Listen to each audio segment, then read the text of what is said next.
Have you ever heard of lack of money is a little bit of a problem? You know what? Lack of money, it's never, ever, ever a problem. What I mean by that? Lack of money is simply a symptom of the problem, but it's not the cause of the problem. What the problem really is lack of skill. Have you ever heard stories of lottery winners who suddenly have a windfall of money coming into their lives, millions and millions of dollars, only found themselves a few years later broke, bankrupt, actually sometimes worse off when they were financially? Now, why is that? They have money, but they don't have the skills of the rich. I am rich not because of my money, because I started with no money. I was in debt. I was hundreds of thousands of dollars in debt.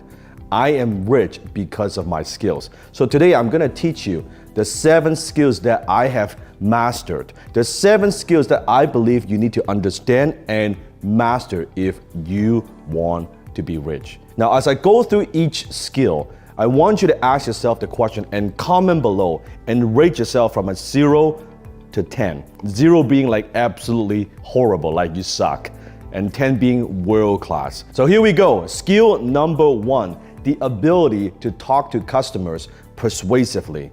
I call that closing skill. Do you know how to close? Can you articulate the value of what you do to your potential clients?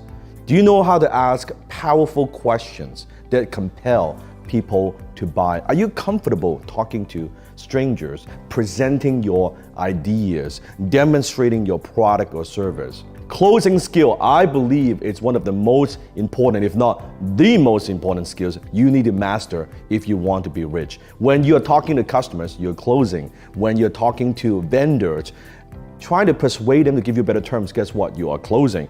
When you're talking to your employees, you are closing. So that's skill number 1.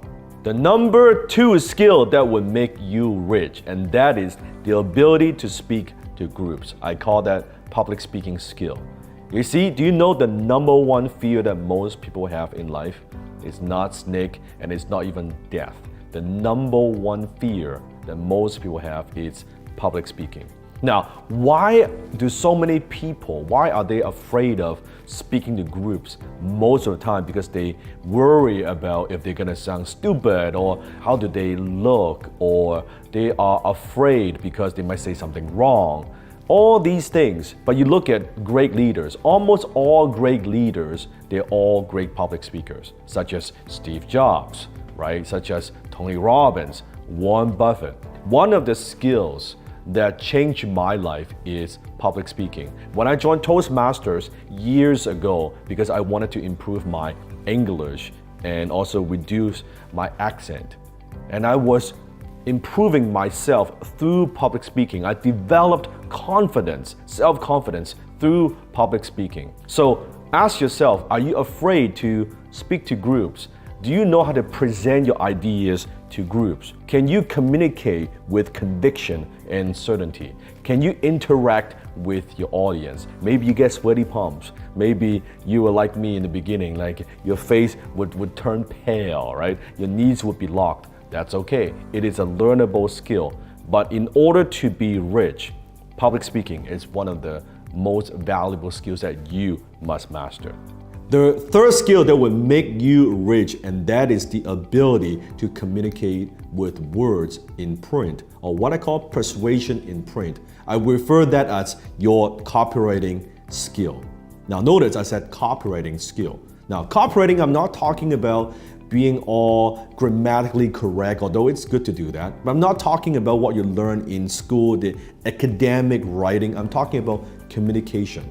I'm talking about maybe it's your webpage, your video. I'm talking about your email. How do you communicate with the written words? Now, why is this so important? Because in day-to-day communication, the emails you send or the social media posts or the agreement, the contract, your LinkedIn post or your blog, a lot of that is written communication.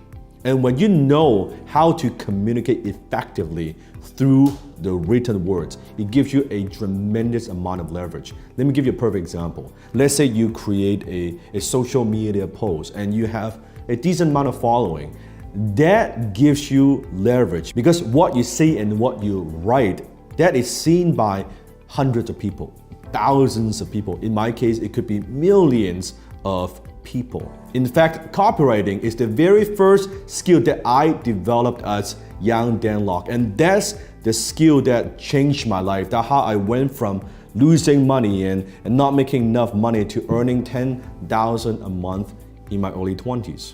So copywriting. Now that is not taught in school. School taught us writing, but it didn't teach us copywriting. So that's skill number 3, the ability to communicate with words in print. Skill number 4, and that is the ability to communicate clearly and effectively with your team. I'm talking about your leadership skill. You see, in order to be an effective leader, you also must be an effective communicator. Do you know what the vision it is for your company? And are you communicating that with your team members? Do you communicate clearly the vision to your team? Do you know how to create a good culture within your organization? You see, all that is leadership skill. Business is not a solo sport. Business not only is an intellectual sport, but it's also a team sport. As an organization, you're only as good as your team. It's very, very important to develop that leadership ability, to be able to inspire, to motivate and lead your team. Skill number 5, and that is the ability to manage and organize your time for maximum results. Some people refer that as time management. I refer that as priority management. Because at the end of the day, we all only have 24 hours a day, 7 days a week, and 365 days a year. You cannot actually manage time because we all have the same amount of time. However, what you can manage is your priorities. What are the important things you got to focus on? What are the important things that will move the needle, that will help you move closer to your goals? The problem is school never taught us how do we manage our priorities, right? You're doing your homework, you're taking exams, you're taking care of your family, you're doing a bunch of different things, but most people, we never take the time to slow down and look at what we do and ask ourselves, okay, why am I even doing this at all? What is the payoff of these activities? We never ask ourselves those profound questions. And at the end of the day, priority management really is self-management. How do you manage yourself?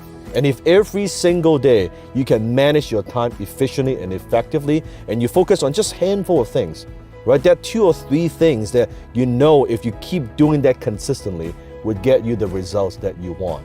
So rich people understand, they realize the value of their time, and that's why they avoid what I call minimum wage activities. If someone can get the job done costing you less than what your time is worth, we delegate it. So that's skill number 5.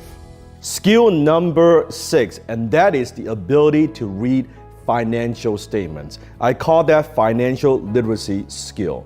Now, this skill is not taught in school. In school, how do we measure how well we do? Your scorecard. Are you getting A? Are you getting a B? Are you getting a C?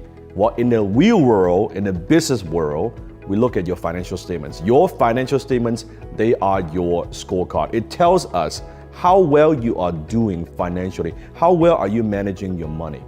Now, you may be thinking, well, Dan, are you asking me to be an accountant, or take an accounting course, or be a bookkeeper, things like that? No. But you do need to understand the language of money.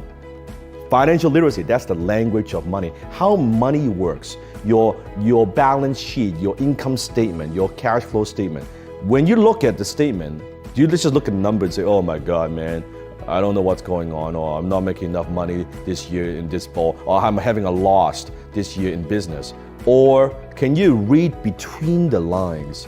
What is it telling me? What's the story? How am I managing my money, right? And you need to understand the basics of some of these vocabularies of money: credit score, return on investment, profit and loss. right? Capital gain, capital loss, depreciation. A lot of these words, that's what you have to understand. You cannot improve something you don't measure. So financial literacy, and it's extremely important skill you must master if you want to be rich. Skill number 7, and that is the most important skill out of them all, and that is the ability to manage your own mind. I call that your mindset skill. Frustration, negativity, fear, envy, depression, limiting belief, procrastination. How do you manage your emotions? How do you manage your mind? You see, you could get all the other 6 skills right, and you can master all other 6 skills, but if you don't have your mindset right, it's not going to work. I've said it many times. The book Napoleon Hill wrote, it's called Think and Grow Rich. Part of thinking is managing your mind. What are you feeding in your mind? How many times do you know exactly what you need to do to accomplish your goal, to achieve results, but you cannot get yourself to do it because of procrastination? Maybe how many times in your life you have opportunities slip through your fingers and you cannot get yourself to step up and take action because of self-limiting belief? Or what about how many times that you know that other people believe in you, but you don't believe in yourself because of self-limiting belief? That's all mindset skill. So those are the 7 skills that will make you rich. If you want to know how it went from a poverty consciousness, a poverty mindset to a millionaire mindset, click the link below or somewhere on this page. I'm going to train you on it. Lao Tzu said it best, knowing others is intelligence, but knowing yourself, that's true wisdom. Mastering others is strength, but mastering yourself, that's true power.